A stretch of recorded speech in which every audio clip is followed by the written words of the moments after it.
La TVT au cœur de l'information.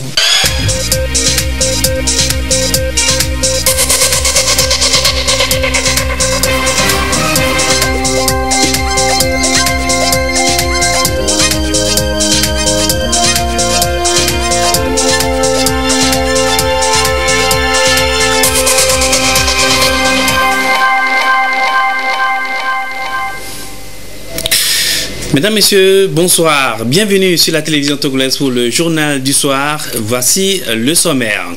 La programmation des projets d'investissement public. L'exercice concentre les attentions des cadres, des ministères et institutions de la République depuis ce matin à Lomé. Une fois la procédure maîtrisée, ils pourront remplir efficacement leur cahier des charges. Des précisions dans ce journal. La presse togolaise va sauver des vies le 3 août prochain avec l'opération Mon sang pour une vie. L'Union internationale de la presse francophone UPF Togo vient de lancer l'initiative à Lomé. Comment va se dérouler cette opération? Restez avec nous, vous le saurez dans ce journal. Et puis les vacances chez les élèves, certains s'intéressent aux loisirs et distractions, d'autres préfèrent aider les parents au marché, à la boutique et j'en passe.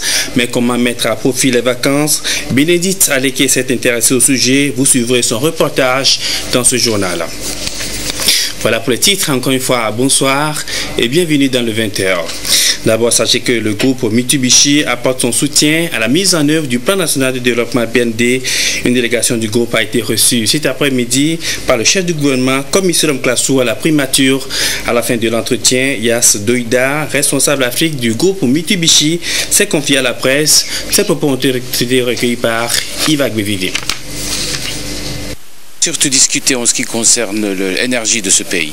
Aujourd'hui, 40% de personnes ont accès de l'électricité. Ils veulent augmenter le taux jusqu'à 100% vers l'année 2030. Donc nous, autant que société japonaise, oui, nous voudrions aider et puis pousser pour que tous les peuples de Togo aient accès à l'électricité.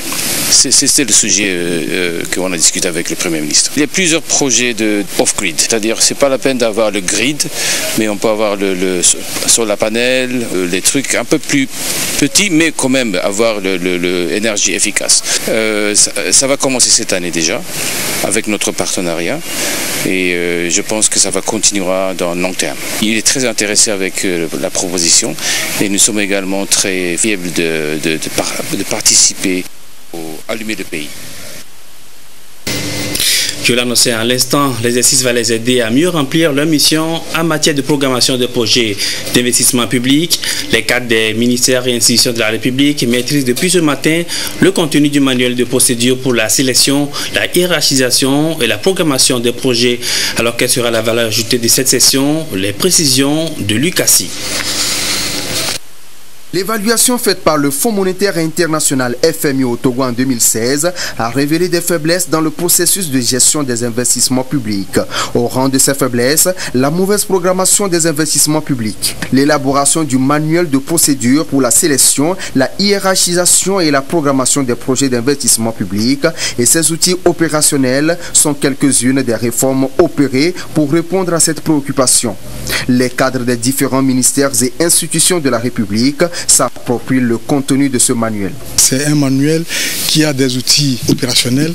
C'est justement sur ces outils opérationnels-là que les cadres de l'administration publique seront formés pour prendre part effectivement à la programmation, puisque la programmation commence au niveau des ministères sectoriels et institutions, avant que les projets ne soient repris au niveau du ministère de la planification. Et le rôle aussi du ministère de la planification, c'est de faire en sorte d'aligner toutes les politiques sectorielles sur le PND, et justement la formation là participe, n'est-ce pas, à cet exercice-là. La mise en application des principes de ce manuel contribuera à asseoir une gestion efficace des investissements publics. Ceci en priorisant les projets selon les besoins réels des populations. C'est l'outil du planificateur qui lui permet aussi de faire le bon diagnostic, disséquer les projets pour voir si effectivement ces projets ont des impacts sur la population.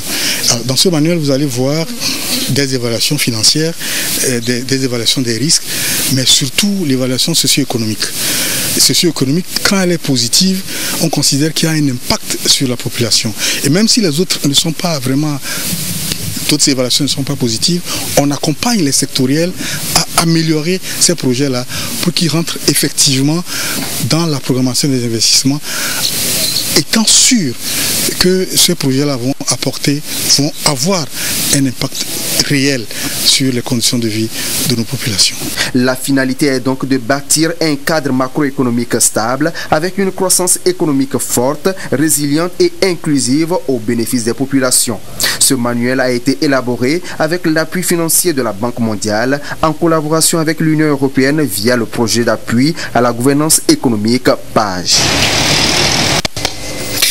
Où en est-on avec la mise en œuvre du projet développement rural intégré de la plaine de Meaux? Le ministre en charge de l'agriculture a voulu en savoir. Noël Koutera Bataga s'est rendu sur certains sites pour expliquer aux populations les avantages de ce projet. Il prend en compte l'aménagement des APP avec des barrages pour encourager la production à grande échelle dans la localité. Les précisions de Désiré Aloyer. La relance économique, une priorité du gouvernement togolais, et l'agriculture, un moyen aussi essentiel de cette relance pour assurer l'émergence.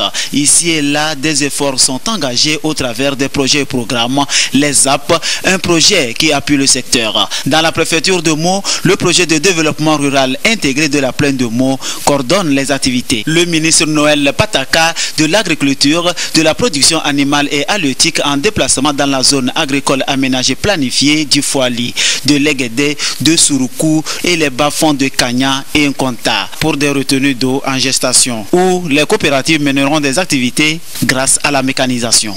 Puis, le membre du gouvernement a échangé avec les bénéficiaires des APP. Le projet de développement rural intégré de la plaine de Meaux, lancé par son Excellence Fort-et-Sozina Gnassingbé en 2011, a fait des infrastructures et a entamé une phase d'aménagement de 3 sites de 1500 hectares chacun pour les zones d'aménagement agricole planifiées. Ce sont des opportunités pour les opérateurs économiques qui veulent développer la transformation des produits agricoles dans la plaine de Meaux pour venir installer leurs usines, collecter, traiter les produits que cette plaine va mettre en culture. Nous avons rencontré ensuite les populations pour voir aussi avec elles la possibilité de mettre en exploitation ces zones d'aménagement agricole planifiées, les retenues d'eau et les barrages qui sont en train d'être construits par le projet, ainsi que les autres infrastructures socio et économiques afin de les inciter à développer davantage l'activité économique et à être plus entrepreneurs. Les entrepreneurs se sont positionnés pour mettre en valeur des tracteurs que le projet a écrit et d'autres vont aussi exploiter d'autres tracteurs que des opérateurs économiques privés s'apprêtent à acquérir pour mettre à la disposition des entrepreneurs agricoles. Le ministre Bataka a fini sa tournée, la visite des infrastructures du projet PDRI Meaux, un plan d'action du gouvernement pour lancer la préfecture de Meaux sur la voie du développement. Elles ont déjà reçu le quitus de la FAO pour offrir des services d'appui aux communautés à la base. 3 organisations de la société civile sont donc mises à contribution par la FAO pour l'atteinte des ODD. Elles vont intervenir dans les domaines économiques et environnementaux dans plusieurs localités. Un protocole d'accord a été signé la semaine dernière en ce sens. Le point avec Abidé Gnassingbé et Dodo Haré. Plus de 113 millions de francs CFA mis à la disposition des organisations de la société civile engagées dans le développement des communautés à la base. L'Organisation des Nations Unies pour l'alimentation et l'agriculture FAO associe la société civile à sa vision et lui confie des missions relatives à la lutte contre la faim, l'insécurité alimentaire, la malnutrition, la protection de l'environnement, entre autres. La première convention sur les mangroves, nous voulons réaliser avec l'ONG qui travaille déjà sur place depuis longtemps sur cette question, mais en leur apportant à notre niveau un savoir-faire qui leur permet de faire une action pilote sur 3 hectares. avec l'ONG ADHD, c'est sur le foncier, parce que vous savez, il y a un nouveau code foncier et au niveau rural, il faut le diffuser. Donc l'ONG a fait des outils de diffusion simples. C'est vraiment à titre pilote avec ces organisations paysannes, parce que nous avons un programme plus ambitieux à partir de 2020 et donc toutes ces initiatives pilotes, celles qui vont bien marcher, on pourra les mettre à échelle sur le pays. Chaque organisation s'est vue attribuer un budget avec une mission spécifique à accomplir pour répondre de façon durable aux besoins des populations à la base. Nous avons accompagné 12 organisations paysannes à restaurer la forêt à côté de la production agricole. Maintenant, ça nous permettra aussi de renforcer la capacité de nos membres. Nous allons identifier 100 jeunes qui ont de bons projets qui vont dans le sens de restaurer le sol de l'agroécologie. Donc le montant global de l'enveloppe est 57 720 300 francs. Nous allons faire des reboisements linéaires de 2 espèces, Avicennia et Rhizophora, sur 6 km qui fait 3 hectares. L'enveloppe tourne autour de 8 millions qui va nous servir à sensibiliser la communauté sur les bienfaits de ces espèces aquatiques et semi-aquatiques. Nous avons demandé à la FAO de nous venir en complément pour nous permettre d'imprimer et de concevoir une boîte à outils traduisant les dispositions du code foncier et domanial qui a été adopté, promulgué au niveau du Togo. Nous allons utiliser cette boîte à outils pour former les organisations de la société civile. Et la troisième activité, une fois formés et retournés dans leur milieu respectif, ils vont vulgariser le code auprès des populations rurales pour permettre de comprendre l'importance de ce code et de voir les dispositions à prendre pour sécuriser leurs terres. Ces projets doivent être réalisés dans un délai précis et chaque organisation est appelée à faire preuve de professionnalisme pour atteindre les objectifs fixés par la FAO. L'institution entend ainsi accompagner le gouvernement dans la mise en œuvre du Plan national de développement PND. C'est un pari qui n'est pas encore gagné. La maîtrise de la mobilité professionnelle dans l'espace CEDEAO. Combien sont-ils les travailleurs migrants de la région travaillant dans d'autres pays de la zone? De quelle protection sociale bénéficient-ils? Impossible de le savoir faute de données fiables. Les États membres sont conscients de la situation et veulent corriger le tir. Lomé abrite depuis ce matin une session sur le sujet, une assise pour ébaucher un début de solution. Les précisions de Ekwesala. Combien est estimé par an le flux migratoire relatif à la main-d'œuvre dans l'espace CEDEAO? Question difficile à répondre avec exactitude puisque les États jusqu'ici ne disposent pas de système d'information et de statistiques appropriés pour le définir. La préoccupation a réuni autour de la table des experts venus de 9 pays de la CEDEAO et de la Mauritanie. Il sera question pour eux, au cours des 5 jours à Lomé, de s'accorder sur les indicateurs et les outils harmonisés de collecte statistique en lien avec la migration de la main-d'œuvre. Ceci pour aider les gouvernants dans la prise de décision. L'idée, c'est vraiment qu'il y ait, disons, un outil qui permette à chaque État membre de savoir quelle est la demande, quels sont les besoins en termes de travail au niveau de leur pays et qu'ils puissent partager ce genre d'informations avec leurs homologues. Donc lorsqu'il y a un besoin qui est exprimé par un État, qu'ils puissent, que les autres États connaissent la nature de ce besoin et comment l'offre disponible de travail qui est chez eux puisse être en tout cas satisfaite. C'est également que les États puissent fournir un certain nombre d'informations qui permettent de développer des politiques idoines en matière de migration de main-d'œuvre. Ces assises de Lomé se tiennent dans le cadre du projet d'appui à la libre circulation des personnes et à la migration en Afrique de l'Ouest. Les échanges devront également permettre aux participants de discuter de la feuille de route pour la mobilisation des ressources en vue de la mise en place d'un système d'information sur le travail et la migration dans les États membres de la CEDEAO. La commission de la CEDEAO et le Centre international pour le développement des politiques migratoires sont soutenus dans cette démarche par l'Union européenne. On fait les comptes au niveau de la commission de gestion et de suivi de l'aide de l'État à la presse. Comment l'aide de 2017 a-t-elle été allouée? La commission a donné des éclairages sur le sujet à Kara, aux responsables des médias audiovisuels et écrits ayant un statut communautaire et commercial. Et dans la foulée, elle a rappelé les modalités d'accès à l'aide de l'État à la presse pour le compte de l'année 2018. Les détails avec Sonia Meyekbo.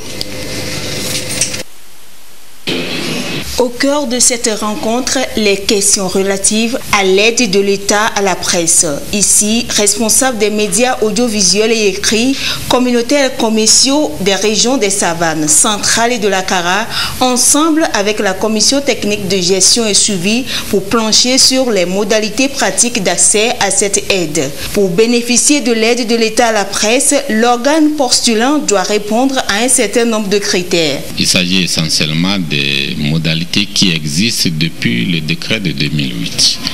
Alors, ce que nous faisons, c'est que chaque année, nous essayons de les appliquer davantage. Celles sur lesquelles nous avons tenu à apporter plus de précision, la nécessité de faire une demande. Dans les demandes, les dossiers sur lesquels nous insistons particulièrement parce qu'ils donnent droit à des pénalités, que le personnel qui est employé dans les organes, dans les médias, soit un personnel professionnel. Le personnel doit avoir des cartes de presse qui leur permettent justement d'être enregistrés comme personnel professionnel. Il faut déclarer le personnel à la caisse de sécurité sociale. C'est une mesure de protection de ceux qui travaillent dans les organes de presse. Et là également, lorsque vous ne l'avez pas fait, vous avez une pénalité. Que vous soyez en mesure de justifier l'utilisation de l'aide que vous aviez reçue l'année précédente. La période de dépôt des dossiers pour être éligible à l'aide de l'État à la presse pour l'année 2018 est ouverte depuis le 15 juillet 2019 et prendra fin le 16 août prochain. Cette rencontre d'information se tiendra à Lomé le mois prochain pour le compte des régions maritimes et des plateaux. Occasion également pour eux de passer en revue la gestion de l'aide de l'État à la presse au titre de l'exercice 2017. Et la presse togolaise se mobilise pour sauver des vies. Les professionnels des médias sont appelés à un geste tout aussi particulier. Le 3 août prochain, le don de sang, ce projet dénommé Mon sang pour une vie, est à mettre à l'actif de l'Union internationale de la presse francophone UPF Togo. L'initiative vient d'être lancée cet après-midi à Lomé. Augustin Kossi. Un geste pour sauver une vie. Le don de sang, cet acte volontaire a toujours été d'un secours à tout patient dont la situation nécessite une transfusion sanguine. La dimension humaniste de la question n'a pas échappé à la session togolaise de l'Union internationale de la presse francophone UPF Togo. L'Union appelle tous les hommes des médias du Togo à se prêter à cet exercice le 3 août prochain à travers l'opération Mon sang pour une vie. Dans les hôpitaux, tous les jours que Dieu fait, une femme est à la recherche de sang parce qu'elle a accouché, qu'elle perd du sang. Sur les plateaux techniques d'opération, un malade a besoin de sang. Il est temps que nous passions à l'acte, que nous passions à l'action. Et une fois que nous allons passer à l'action, je suis convaincu que les populations aussi vont le faire. Alors nous avons appelé les journalistes, les techniciens, les communicateurs, les auditeurs, les téléspectateurs, les lecteurs, tous au Centre national de transfusion sanguine le 3 août prochain, un samedi, pour qu'ils viennent poser l'acte salvateur, celui qui sauve de vie. La deuxième phase, c'est l'opération 100 000 poches de sang pour le Togo que nous allons faire dans les mois à venir. Le projet Mon sang pour une vie est donc motivé. Selon l'OMS, toutes les 2 secondes, une vie quelque part a besoin du sang. Et au Togo, le besoin annuel est estimé à 70 000 poches. L'urgence est là pour que chacun mette sa main à la pâte. Sur la chaîne de transfusion sanguine, les professionnels des médias restent un maillon essentiel en matière de sensibilisation. Et lorsqu'ils s'apprêtent à faire le premier pas, la noblesse du projet ne se démontre plus. C'est une très belle initiative dans ce sens que l'un des premiers maillons de la chaîne transfusionnelle, c'est la communication, donc la sensibilisation des populations. Et sauver plus de vies alors. Donc forcément, nous avons des donneurs, nous avons plus de donneurs et donc le problème de pénurie est forcément réglé. Le droit à la santé étant non négociable, la la démarche pour la protéger et la sauver demeure un impératif. Chacun, en ce qui le concerne, est interpellé pour répondre aux demandes sans cesse croissantes de ce liquide, indispensable à la vie. Rendez-vous donc le 3 août prochain à Lomé. La tranche commune entente 2019, le tirage est prévu pour vendredi, mais déjà les experts de l'autorité nationale des pays membres du Conseil de l'entente sont à Lomé. Ils vont baliser la voie à la 25e édition de la tranche commune entente. Une réunion préparatoire a donné le ton à cet événement ce matin. Kamen Madia Kapo. Qui sera l'heureux gagnant des 10 millions de la tranche commune entente édition 2019? Le compte à rebours a commencé. Des experts de l'autorité nationale du Bénin, du Burkina Faso, de la Côte d'Ivoire, du Niger et du Togo sont à l'œuvre pour faire de cette 25e édition une réussite. En attendant le grand tirage prévu pour le vendredi 26 juillet prochain, plusieurs sujets sont à l'agenda. Ces experts travailleront donc à la mise en œuvre des recommandations faites par les directeurs généraux des 5 loteries nationales lors de la réunion préparatoire de septembre 2018 à Lomé. Cette rencontre fera place à la réunion des directeurs généraux prévue pour le 23 juillet sous les auspices du ministre de l'économie et des finances. La tranche commune entente est un produit commun aux 5 loteries des pays du Conseil de l'entente.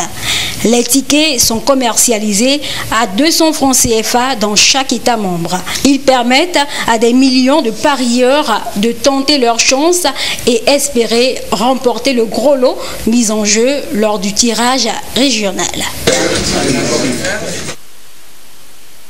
Tu l'as annoncé en titre, les élèves sont en pleine vacances, moment de répit et de distraction. Pendant que certains s'intéressent aux jeux de loisirs et d'autres préfèrent donner un coup de main à leurs parents au marché, à la boutique ou encore mettre en place une activité génératrice de revenus. Bénédicte Aleke a suivi certains de ces vacanciers en activité. Suivez son reportage présenté par Sonia Meniko. Quelques jours seulement après les résultats de fin d'année, Gloria veut rendre utiles ses vacances. Dans ce marché, elle accompagne sa maman dans son petit commerce, la vente du jus de fruits. C'est un engagement volontaire pour acquérir des expériences non seulement dans la vente, mais aussi dans la production de boissons de première nécessité. Je suis venue pour aider ma maman à vendre du jus et de l'alimentation générale. Comme elle, bon nombre d'élèves s'adonnent à diverses activités rémunératrices ou non pour mettre à profit la période des vacances. J'aide ma maman à la boutique pour son commerce. En fait, quand je suis à la maison, je ne fais rien, moi-même ça m'embête. Je suis en train d'aider ma mère pour vendre des poignées, des serrures, des cylindres et puis des ficelles et puis des marteaux. J'aime beaucoup aider mon papa parce que si je suis en vacances, je ne fais rien. Je ne fais que jouer au ballon. C'est pourquoi je viens chaque jour au marché pour aider mon papa. Les vacances, c'est aussi des moments de détente et de distraction. Ce groupe d'élèves que nous avons croisés, par exemple, vivent eux déjà les colonies de vacances. Ils ont choisi d'aller à la rencontre et à la découverte des contrées d'autres cultures. Pendant les vacances, normalement, les jeunes, l'élève ne doit pas rester sans activité. On doit l'occuper. Et cette activité apporte à l'enfant d'abord sur le plan cognitif, l'enfant se développe. Et sur le plan physique, ça permet à l'enfant également de se retrouver, de s'épanouir et de se préparer pour la rentrée prochaine. Pendant les vacances, certains élèves sont sans repère et donc livrés à eux-mêmes, ce qui engendre souvent des dérives de tout genre aux conséquences parfois coûteuses. Les occuper et de façon utile durant ces temps reste recommandé aux parents. Ils auront ainsi joué leur rôle. Tu m'aimes pas, donc qu'est-ce que tu fous là? Oui. Et parlant de vacances, cette aventure pleine de découvertes et de souvenirs pour les enfants des agents membres de la mutuelle des travailleurs de la CNSS. Ils ont visité plusieurs sites touristiques dans la préfecture de la COSA. Une colonie de vacances, une manière pour la Caisse nationale de sécurité sociale d'être plus proche des parents d'élèves. Le récit de Edem Sousouko.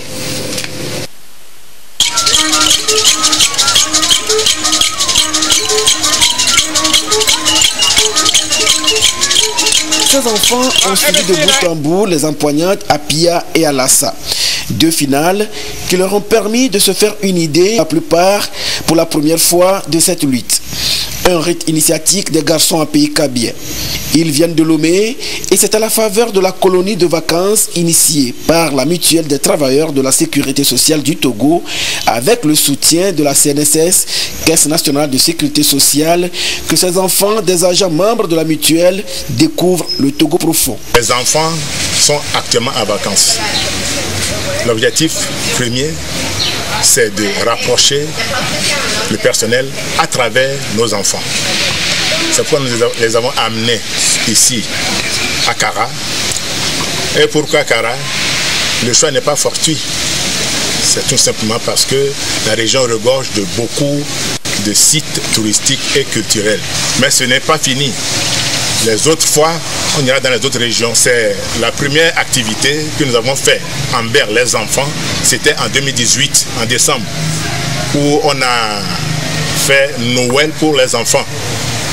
Ça a rassemblé les enfants et aujourd'hui c'est la colonie, c'est la première édition aussi.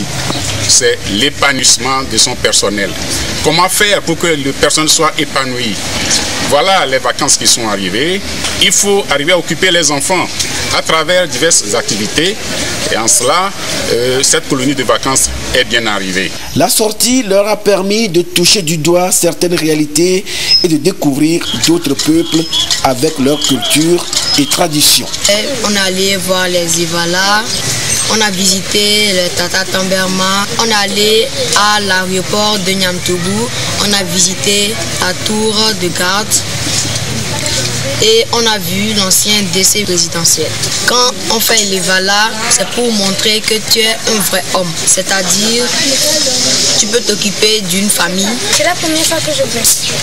J'ai vu les gens se battre un peu bizarrement, que je n'ai vu d'habitude.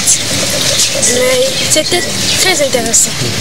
6 jours de découverte, d'échanges, de rencontres et de solidarité.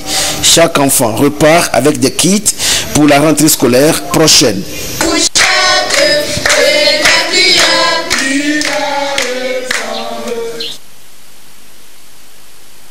Elle est reconnue pour sa particularité en matière de beauté en Afrique et dans la culture togolaise. La perle, objet de beauté, perd de plus en plus sa valeur dans nos sociétés. Il faut donc corriger les tirs. Et justement à Kara, dans la préfecture de la Kosa, un salon international a été dédié aux arts de la perle. C'est pour promouvoir ce secteur créateur d'emplois et qui contribue au développement socio-économique du Togo. Le reportage est signé Nelson Mouzou et Gérard Lagoudjou. Le Salon international des arts de la perle SIAP est une plateforme de revalorisation de la culture togolaise en vue de sa contribution efficace dans le développement économique du pays. À ce premier rendez-vous, un accent particulier a été mis sur la perle à travers des conférences débats, défilés de mode, soirées des artisans et bien d'autres pour offrir un cadre qui permet aux artisans de vivre de leur métier. Je suis passionnée des perles et j'ai voulu que ces perles soient promues. Nous voyons qu'au Togo, les perles commencent à disparaître. De la jeunesse, pratiquement les gens ne connaissent plus les perles, ne connaissent pas l'utilité des perles. On a fait les perles en argile, comment traiter l'argile pour devenir pâte modelée et obtenir les perles.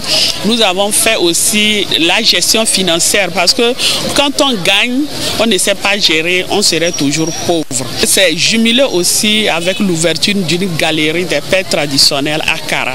Le gouvernement togolais a déployé assez d'efforts ces dernières années en matière de promotion du secteur artisanal. La réorganisation à travers la politique nationale, l'accès au crédit, l'assurance maladie, des séances de renforcement des capacités et de nouvelles mesures sont en cours pour plus de rentabilité. Sous l'impulsion du chef de l'État, beaucoup d'actions sont menées, mais qui vont être renforcées dans notre plan national de développement. Parce que quand vous vous référez à ce plan, l'axe 2, qui porte sur la mise en place des pôles de transformation agricole, manufacturier et minier, l'artisanat a toute sa place. Et à ce niveau, il est question d'accompagner la mise en place ou l'émergence de 4200 entreprises artisanales. Nous accompagnons les artisanes à des foires nationales, par exemple la foire de Lomé, le CIAO et autres. Nous accompagnons les artisans, ils sont nombreux à participer à ces foires. Mais en même temps, les artisans disent, nous voulons notre foire, nous voulons notre marché international de l'artisanat. Et ce que nous avons lancé il y a quelques semaines et qui va se tenir dans la dernière semaine du mois d'octobre. Et donc, il est question aussi d'en parler. Parce que ce marché international de l'artisanat, que nous appelons MIATOP, sera un cadre d'échange avec des artisans venus du monde entier, mais qui permettra de donner encore plus de visibilité à l'artisanat togolais, parce que l'artisanat se retrouve dans tous les secteurs de notre pays, que ce soit l'agriculture, la culture, l'industrie, à tous les niveaux, le tourisme. Et donc, il est question vraiment que nous puissions accompagner nos artisans. Cette première édition du Salon international des arts de la Perle a reçu l'accompagnement du Fonds d'aide à la culture mis en place par le gouvernement. La vitrine réservée à ce salon a été visitée pour découvrir la particularité de ce salon qui, au-delà des artisans togolais, a mobilisé des participants venus du Bénin et du Nigeria. Elles s'engagent à convertir les cœurs et à accomplir leur mission d'évangélisation comme femmes du Cénacle. Elles ont déjà reçu une formation de 3 ans sur divers modules pouvant les aider sur le terrain. Medina Salami. Par la foi et la soumission au Seigneur, la Vierge Marie donna naissance à Jésus à travers le Saint-Esprit. À l'image de Marie, ces femmes du Cénacle se sont engagées dans cette mission d'enfantement ecclésial. Pour accomplir cette vocation, elles ont suivi une formation de 3 ans sur l'évangélisation. La première année était donc centrée sur la nécessité de découvrir l'amour de Dieu pour nous et de lui rendre donc amour pour amour. La deuxième année était une année donc d'école d'évangélisation. La troisième année était essentiellement basée sur la mission. Voilà comment chaque femme va s'intégrer dans la mission de l'Église et particulièrement d'abord dans la paroisse d'où elle vient et ici à Saint-Jean. En intégrant par exemple les différents services et apostolats de l'Église, de pouvoir exercer leur grâce d'enfantement spirituel au sens d'une incarnation au sein de la paroisse dans les différents apostolats et services de la communauté pour participer aussi à l'œuvre d'évangélisation à leur manière et si possible par la prédication. Prière et invocation du Saint-Esprit, cette messe de circonstance les renvoie ainsi à leur mission. L'enseignement de la catéchèse aux enfants, l'encadrement des couples et propager la parole de Dieu partout. La femme est un être exceptionnel. La femme, c'est elle qui porte, c'est elle qui met au monde, c'est elle qui élève, c'est elle qui éduque, c'est elle qui travaille, c'est elle qui souffre dans le silence comme Marie. La femme est humble, la femme est douce. Alors nous voulons dire que si nous avons choisi d'entrer dans ce groupe, c'est parce que Marie nous a beaucoup inspirés par sa façon de faire et nous avons voulu nous aussi l'imiter. Marie est notre modèle. Elles ont également reçu des enseignements sur le Cénacle. Ces femmes 21 au total ont désormais leur bâton de pèlerin, la Bible et la croix pour mieux accomplir leur mission.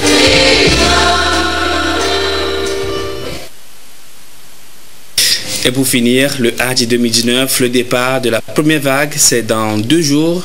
La société de téléphonie mobile Togo Cellulaire met la main à la pâte pour soutenir ces pèlerins. Elle vient de mettre à la disposition des 2225 pèlerins des kits pour le voyage. La remise a été faite aux bénéficiaires cet après-midi. Yasmine Kodia. Ce geste symbolique du premier responsable de la société Togo Cellulaire au ministre de la Sécurité et de la Protection civile annonce le départ des pèlerins du Hadj 2019 en Arabie Saoudite. Les membres de l'organisation du Hadj 2019 sont visiblement heureux de cet accompagnement. À partir du 24, les pèlerins togolais vont commencer par partir. On voudrait remercier sincèrement Togo Cellulaire. Arrivé là-bas, nous prions pour le pays, nous prions pour les autorités et surtout pour Togo Cellulaire qui nous accompagne. Pour monter dans l'avion, on vous dit il faut 10 kilos. Avec le sac de Togo Cellulaire, les pèlerins ont toujours été sauvés. Des kits de voyage composés de parapluies, des objets de repère, de soins et de communication, plus de 1800 kits vont permettre aux pèlerins de mieux remplir le 5e pilier de l'islam dans de bonnes conditions. Ces objets constituent une identité pour ses bénéficiaires et portent la marque Togo Cellulaire. Nous aussi au niveau de Togo Cellulaire, nous avons voulu effectivement accompagner, appuyer les pèlerins pour que effectivement tout se passe bien. Ne serait-ce que symboliquement, ils tiennent le parapluie écrit Togo Cellulaire et sur le sac vous allez voir ça on a dessiné, c'est la carte du Togo. Donc ça fait plaisir en Arabie Saoudite de voir quelqu'un avec le sac où c'est marqué Togo et ça fait effectivement plaisir. Donc c'est une marque et voilà, ça c'est des Togolais et concentre aussi notre présence. Le gouvernement, à travers le ministre de la Sécurité et de la Protection civile, comme toujours, s'engage pour la réussite de l'organisation du Hajj 2019. Pour ce service rendu aux pèlerins, le ministre en charge de la sécurité a remercié le personnel de la société Togo Cellulaire et a imploré sur chacun la bénédiction d'Allah. Au nom du gouvernement, nous souhaitons à tous ces pèlerins togolais de faire un bon voyage, d'avoir que Dieu leur donne la santé, de pouvoir faire les rites, que Dieu leur donne la santé, de penser à notre pays. S'ils vont, c'est parce qu'ils partent d'un pays où il y a la paix, où il y a la sécurité vers le pèlerinage. Nous leur demandons, ça solennellement, ne serait-ce que 5 minutes dans leur prière de penser à notre pays, de penser à la sécurité de notre pays, à la paix dans notre pays, aux autorités de notre pays, de penser à toute la population togolaise. Et me veut qu'ils fassent ce pèlerinage en très bonne santé et qu'ils nous reviennent en très bonne santé. La société Togo Cellulaire veut ainsi permettre aux 2225 pèlerins togolais d'effectuer en toute quiétude leur pèlerinage en Terre Sainte. Cette cérémonie de remise symbolique marque la fin des préparatifs du Hajj 2019. Et c'est également la fin de cette édition. Merci à vous qui l'avez suivi. Passez une très belle soirée.